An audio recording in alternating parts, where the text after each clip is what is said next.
5वां अध्याय। देवताओं द्वारा देवी की स्तुति। चंडमुंड के मुख से अंबिका के रूप की प्रशंसा सुनकर शुंभ का उनके पास दूत भेजना और दूत का निराश लौटना।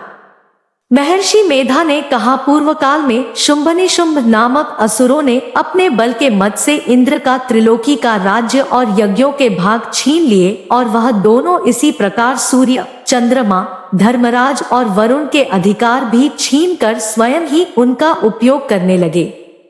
वायु और अग्नि का कार्य भी वही करने लगे और इसके पश्चात उन्होंने जिन देवताओं का राज्य छीना था उनको अपने अपने स्थान से निकाल दिया।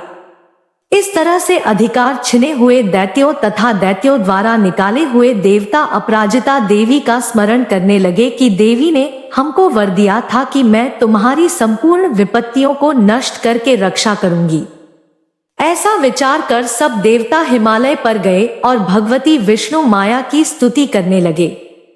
देवताओं ने कहा, देवी को नमस्कार है, शिव को नमस्कार है, प्रकृति और भद्रा को नमस्कार है। हम लोग रौद्र, नित्या और गौरी को नमस्कार करते हैं। ज्योत्सनामी, चंद्ररूपिणी व सुख रूपा देवी को निरंतर नमस्कार है। शरणागतों का कल्याण करने वाली वृद्धि और सिद्धिरूपा देवी को हम बार 2 नमस्कार करते हैं। और नैऋति, राजाओं की लक्ष्मी तथा सर्वाणी को नमस्कार है। दुर्गा को, दुर्ग स्थलों को पार करने वाली दुर्पारा को, सारा, सर्वकारिणी, ख्याति कृष्ण और घूम्र देवी को सदैव नमस्कार है। अत्यंत सौम्य तथा अत्यंत रौद्र रूपा को हम नमस्कार करते हैं। उन्हें हमारा बारंबार प्रणाम है। जगत की आधारभूत कृति देवी को बार बार नमस्कार करते हैं। जिस देवी को प्राणी मात्र विष्णुमाया कहते हैं उसको नमस्कार है, उसको नमस्कार है, उसको नमस्कार है। जो देवी संपूर्ण प्राणियों में चेतना कहलाती है उसको नमस्कार है, उसको नमस्कार है, उसको नमस्कार है। जो देवी संपूर्ण प्राणियों में बुद्धि रूप से स्थित है उसको नमस्कार है, उसको नमस्कार है, उसको नमस्कार है। जो देवी सब प्राणियों में निद्रा रूप से विराजमान है उसको नमस्कार है, उसको नमस्कार है, उसको नमस्कार है। जो देवी संपूर्ण प्राणियों में क्षुधा रूप से विराजमान है उसको नमस्कार है, उसको नमस्कार है, उसको नमस्कार है। जो देवी संपूर्ण प्राणियों में छाया रूप से स्थित है उसको नमस्कार है, उसको नमस्कार है, उसको नमस्कार है। जो देवी सब प्राणियों में शक्ति रूप से स्थित है उसको नमस्कार है, उसको नमस्कार है, उसको नमस्कार है। जो देवी संपूर्ण प्राणियों में तृष्णा रूप से स्थित है उसको नमस्कार है, उसको नमस्कार है, उसको नमस्कार है। जो देवी सब प्राणियों में शांति रूप से स्थित है उसको नमस्कार है, उसको नमस्कार है, उसको नमस्कार है। जो देवी सब प्राणियों में जाति रूप से स्थित है उसको नमस्कार है, उसको नमस्कार है, उसको नमस्कार है। जो देवी सब प्राणियों में लज्जा रूप से स्थित है उसको नमस्कार है, उसको नमस्कार है, उसको नमस्कार है। जो देवी संपूर्ण प्राणियों में श्रद्धा रूप से स्थित है उसको नमस्कार है, उसको नमस्कार है, उसको नमस्कार है। जो देवी संपूर्ण प्राणियों में कांति रूप से स्थित है, जो देवी सब प्राणियों में लक्ष्मी रूप से स्थित है उसको नमस्कार है, उसको नमस्कार है, उसको नमस्कार है। जो देवी संपूर्ण प्राणियों में वृत्ति रूप से स्थित है उसको नमस्कार है, उसको नमस्कार है, उसको नमस्कार है। जो देवी सब प्राणियों में स्मृति रूप से विराजमान है उसको नमस्कार है, उसको नमस्कार है, उसको नमस्कार है। जो देवी सब प्राणियों में दयालु से स्थित है वह उसको नमस्कार है, उसको नमस्कार है। जो देवी सब प्राणियों में तुष्टि रूप से स्थित है उसको नमस्कार है, उसको नमस्कार है, उसको नमस्कार है। जो देवी संपूर्ण प्राणियों में मातृरूप से स्थित है उसको नमस्कार है, उसको नमस्कार है, उसको नमस्कार है। जो देवी संपूर्ण प्राणियों में भ्रांति रूप से स्थित है उसको नमस्कार है, उसको नमस्कार है, उसको नमस्कार है। जो देवी संपूर्ण प्राणियों में नित्य व्याप्त रहती है उसको नमस्कार है, उसको नमस्कार है, उसको नमस्कार है।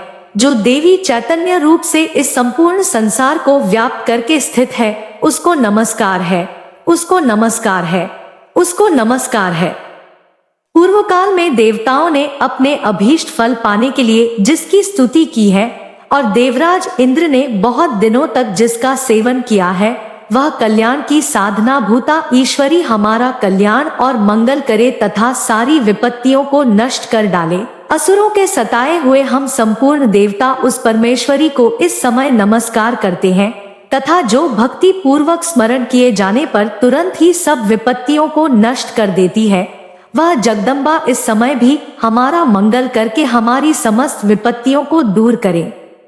महर्षि मेधा ने कहा, हे राजन, इस प्रकार जब देवता स्तुति कर रहे थे तो उसी समय पार्वती देवी गंगा में स्नान करने के लिए आई। तब उनके शरीर से प्रकट होकर शिवादेवी बोली, शुंभ दैत्य के द्वारा स्वर्ग से निकले हुए और निशुंभ से हारे हुए यह देवता मेरी स्तुति कर रहे हैं। पार्वती के शरीर से अंबिका निकली थी, इसलिए उसको संपूर्ण लोक में कौशिकी कहते हैं। कौशिकी के प्रकट होने के पश्चात पार्वती देवी के शरीर का रंग काला हो गया और वह हिमालय पर रहने वाली कालिका देवी के नाम से प्रसिद्ध हुई।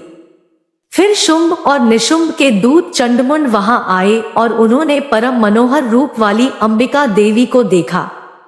फिर वह शुंभ के पास जाकर बोले, महाराज, एक अत्यंत सुंदर स्त्री हिमालय को प्रकाशित कर रही है, वैसा रंग रूप आज तक हमने किसी स्त्री में नहीं देखा। हे असुरेश्वर, आप यह पता लगाएं कि वह कौन है और उसको ग्रहण कर ले। वह स्त्री स्त्रियों में रत्न है, वह अपनी कांति से दसों दिशाओं को प्रकाशित करती हुई वहां स्थित है, इसलिए आपका उसको देखना उचित है। हे प्रभु, तीनों लोकों के हाथी, घोड़े और मणि इत्यादि जितने रत्न हैं, वह सब इस समय आपके घर में शोभायमान है। हाथियों में रत्न रूप ऐरावत हाथी और उच्चैश्रवा नामक घोड़ा तो आप इंद्र से ले आए हैं। हंसों द्वारा जुता हुआ विमान जो कि ब्रह्मा जी के पास था, अब भी आपके पास है। और यह महापद्म नामक खजाना आपने कुबेर से छीना है। समुद्र ने आपको सदा खिले हुए फूलों की किंजलकिनी नामक माला दी है। वरुण का कंचन की वर्षा करने वाला छत्र आपके पास है। रथों में श्रेष्ठ प्रजापति का रथ भी आपके पास ही है। हे दैत्येंद्र, मृत्यु से उत्क्रांतिका नामक शक्ति भी आपने छीन ली है और वरुण का पाश भी आपके भ्राता निशुंभ के अधिकार में है, और जो अग्नि में न जल सके ऐसे 2 वस्त्र भी अग्निदेव ने आपको दिए हैं।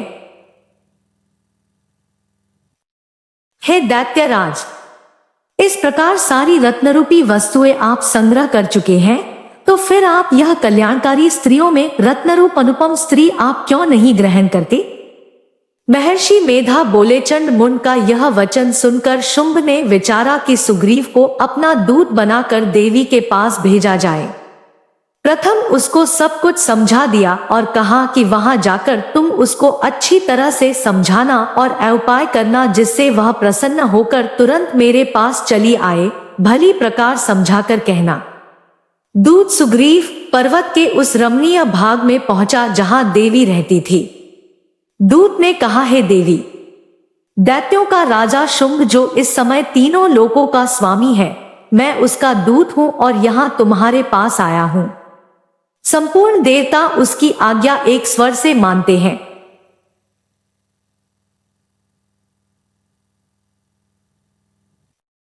अब जो कुछ उसने कहला भेजा है वह सुनो।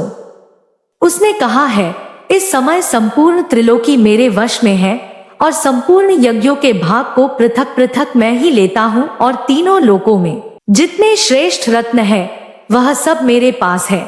देवराज इंद्र का वाहन ऐरावत मेरे पास है जो मैंने छीन लिया है। उच्च श्रवा नामक घोड़ा जो क्षीर सागर मंथन करने से प्रकट हुआ था उसे देवताओं ने मुझे समर्पित किया है। हे सुंदरी, इनके अतिरिक्त और भी जो रत्न भूषण पदार्थ देवताओं के पास थे वह सब मेरे पास है। हे देवी, मैं तुम्हें संसार की स्त्रियों में रत्न मानता हूं क्योंकि रत्नों का उपभोग करने वाला मैं ही हूं।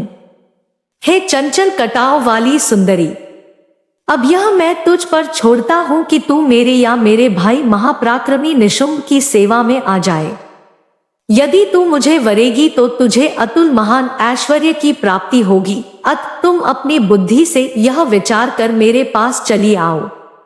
महर्षि मेधा ने कहा, दूत के ऐसा कहने पर संपूर्ण जगत का कल्याण करने वाली भगवती दुर्गा मन ही मन मुस्कुराई और इस प्रकार कहने लगी। देवी ने कहा, हे दूत, तू जो कुछ कह रहा है वह सत्य है और इसमें किंचित मात्र भी झूठ नहीं है। शुंभ इस समय तीनों लोगों का स्वामी है और निशुंभ भी उसी की तरह पराक्रमी है, किंतु इसके संबंध में मैं जो प्रतिज्ञा कर चुकी हूँ उसे मैं कैसे झुठला सकती हूँ। अतः तू मैंने जो प्रतिज्ञा की है उसे सुन।